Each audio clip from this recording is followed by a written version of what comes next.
must be a good girl, you must look lovely, you must eat well, but you must be very thin, you know, all of that kind of stuff. So while they're saying that, we're going to do a little bit of the old opera house. So I'm going to say, you have to be a good girl. Oh yes you do. Can't hear you. Oh yes you do. One little bit louder. Oh yes you do. Fantastic. So I'm delighted you're in your voice because I'm going to need your voice for some of the stories. Now, I come from the north side of Cork City. Beautiful women from Mayfield sitting at the end. I did see they're down there. And I meet gorgeous sisters from Mathairín on this. So lovely to see you too. And just to give you an idea of how women medicine the hell out of other women, we had a birthday in our midst on Friday night. And they didn't just sing happy birthday in the traditional way.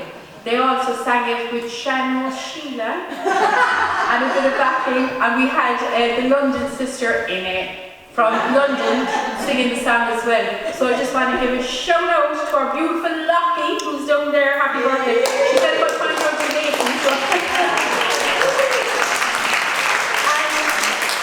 And I dedicate this story to her. So this story comes from a medicinal mechanism known as the 6-part story. And it also brought me together with Teresa and my beautiful Anne Ryn there. So this is the reason also that I'm telling this story. Madra lived in the village. She had beautiful long red hair and gorgeous skin. She had a man who loved her and she loved him. Sure, to the outside world, it seems that Madra had it all sewn up. Everything was perfect. But deep in her heart, she carried a short, sharp little secret, like a stone weighing her heart down. For she wanted a little baby to call her own, to sing to croon to watch growing up. In her little cottage, she had a beautiful yellow room waiting for that child that never came, with mobiles hanging from the ceiling, and the rocking chair in the corner, waiting for her to be able to sing songs to this child. Madra was a woman with a knowing, and one morning she woke up, almost as if out of a shock. She ran down the stairs, pulling on her green jacket and her Wellington boots as she got to the door. She flung the door open and there was an Irish mist outside. You know, the kind that's magical, where anything could happen. She knew that a Madra was waiting for her Anam Cara. It has always been like that between Madra and a Madra. Without even having to look for him, she found her in the mist. She knelt down and looked deep into the eyes of a Madra. And then something happened, something that had never happened before. Her spirit rose up and left her own body, and she felt herself putting first her right hand and then her left hand into the paws of the fox. She settled her eyes just behind the eyes of the fox, and then she could smell the air like she had never sensed before.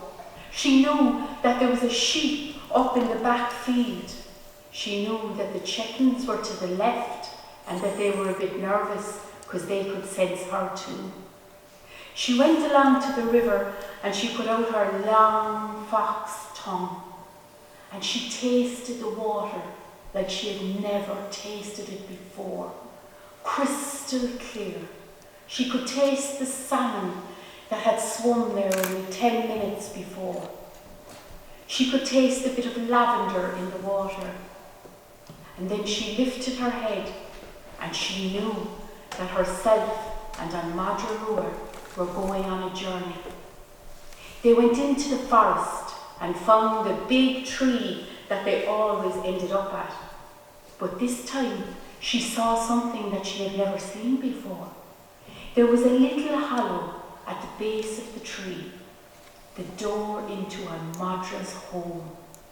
In she went, and down, down, down into the dark earth, where everything was muffled and silent and safe. And then she saw 12 stars shining. My goodness, what were 12 stars doing so deep down under the earth? But her mind switched off and her instinct switched on, and she realised that these 12 stars were the 6 pairs of eyes of the cubs that Madra had given birth to. And then she knew why she was there. She lay down in the little lair, putting her back up against the wall, and they greeted her just like they greet their mother, biting at her hair, licking at her neck, and then suckling to take the mother's milk. Thank you, Madra, she thought to herself. And as soon as she had that insight, and Madra's body stood up, she shook herself off, and they took off again to the front gate of the lair. Out she came, the mist now gone, and they went back to the garden. When they came to the garden, her spirit lifted effortlessly up out of the body of the fox, and she was once more in her own body. Oh, thank you, Madra. Thank you so much for this beautiful experience, she said. But Madra stood stock still, looking deep into her soul. I know what I must do, she said. And she ran through the door, pulling off the Wellington boots, running up the stairs, and tearing everything down in that yellow room. That very same day, she went into town and bought some wood to make a big, long desk in the yellow room. She bought the best art materials that she could, and she invited the children of the village in. What times they had there. They could do things in Madra's house that they couldn't do at home. They could be rude. They could say words like fart. They had great times there, and they made beautiful art. Over time, Madra became Shanwaharlia, the grey-haired grandmother. She started to go to the weddings of the children that had come into the yellow house. And when she did, she would give them framed pictures they had painted themselves as children. She gave them the status of the art that they were. Madra learned that you don't have to give birth to be a mother. And the village learned that it takes a village to raise a child.